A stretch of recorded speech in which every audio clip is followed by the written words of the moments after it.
আসসালামু আলাইকুম প্রিয় এমপিভুক্ত শিক্ষকবৃন্দ। একটি সুসংবাদ দিতেছি আপনাদেরকে। কিছুক্ষণ আগে মাধ্যমিক উচ্চশিক্ষা বোর্ড অর্থাৎ মাউসি থেকে তৃতীয় দফের 1,00,000 শিক্ষকের ইএফটিতে নাম প্রকাশ করেছে। আলহামদুলিল্লাহ, আমার নামও এসেছে।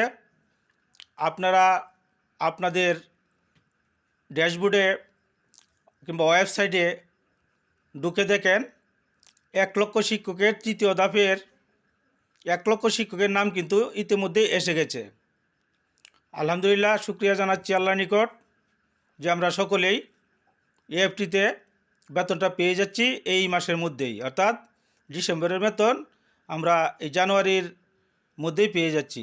1,00,000 শিক্ষকের ইএফটিতে বেতন কিন্তু তৃতীয় দফের বেতন ছাড় হয়েছে কিছুক্ষণ আগে। তো আমরা যেটা নিয়ে টেনশনে ছিলাম যে আমরা তৃতীয় দফে কতজন পাবো, এই মাসে পাবো কি না, সেই বিষয়টা এখন সুরাহা হয়েছে। আমরা 1,00,000 শিক্ষকের বেতন তৃতীয় দফের ইএফটিতে নাম এসেছে প্রত্যেক বিদ্যালয়ের প্রধান শিক্ষকের ড্যাশবোর্ডে। আপনারা আইডি পাসওয়ার্ড দিয়ে ঢুকে দেখেন আপনাদের নামগুলো। ধন্যবাদ সবাইকে।